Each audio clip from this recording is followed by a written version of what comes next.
Guys, what's going on here? It is August 31st, 2021. Here's your August newsletter. So I feel like one of the biggest phrases that we've seen over and over again since the pandemic started is the idea of returning back to normal. And while we're definitely not fully there yet, I wanted to highlight two things that kind of helped us feel normal-ish. First is we were able to do our backpack outreach. In the past, it's been one of our biggest outreaches of the year, and even this year it was. And obviously with a lot of the different hurdles and obstacles, we had to change how we do things. Two of the big changes that we made were, first of all, we did it at Our Lady of Peace, where we do our after-school program.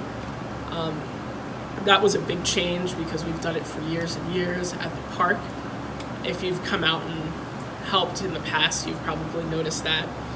And also, in order to keep the flow and do the whole social distancing thing, we kind of shifted how we do ministry. And previously, we'd have a tent, everyone would kind of just go under, hear a gospel message, and then receive their backpacks.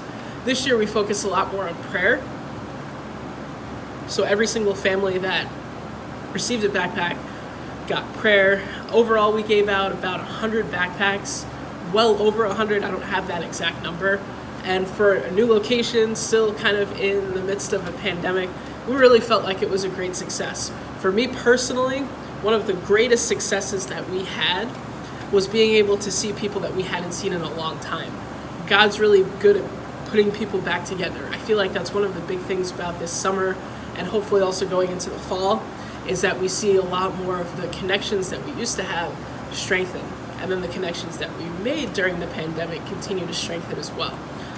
So first of all, continue to pray for all the students that received a backpack, and thank you so much for all of your support, whether that's supporting financially, whether that was coming out the day of, whether that was participating in other ways, shapes, or forms. Thank you guys so much for that. Number two, as of today, we have returned to our after-school hours. I'm recording this just minutes before the after-school program is resuming back to normal-ish. Obviously, we weren't able to do it last year because of the pandemic, but God continues to bless us through the academic learning pods and kind of doing things like that. One of the bigger changes this year is Shelby is doing a lot of the planning, which will make it look a little bit different, but not in a bad way. We're going to be doing a lot more enrichment, do a lot more things that we can really help continue to push our kids forward and to level the playing field. Make sure you follow the journey that our kids will go through at the after-school program by following the Learning Center on social medias. You'll see the handle right there. Also, just a quick story I wanted to share with our after-school program. One of our longest standing students, Lucky, if you've been around us for any length of time, you probably know who he is. He actually is starting Notre Dame this week. He has been in our program since he's been in 4th grade and continues to thrive. He is starting as a freshman at Notre Dame College, where Shelby teaches as an adjunct when she's not having a baby. But we're really excited for him. We're really proud of the hard work that he's put in. We're also really excited for his family. We were able to go on a tour a couple weeks ago with him to kind of see the school in general, and he's settled in his dorm and everything. So pray for him. We all know, for those that have gone to college, that the first week can be kind of challenging, kind of getting your bearings in a new environment. So that is our August. I want to just mention real quick 3 ways that you can support McQuillers and CLE in September. First of all, donate monthly. You can send checks our way. Reach out to me if you have any questions regarding that. I'll leave a description on how to do that in the description below. Also, give online. I'll leave that link down there as well.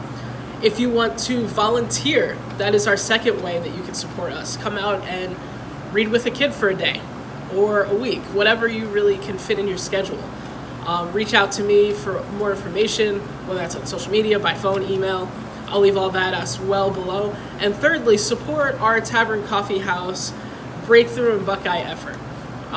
I'll have a little bit more information about what that looks like in the next couple weeks, but stay tuned on how to do so. We're going to be doing some awesome things with our coffee house in order to really get us going by this time next year. I would love to say, yeah, boom, our coffee house has been open for almost 9 months. So thank you guys so much for all you do. I really appreciate your continued support, and God bless you.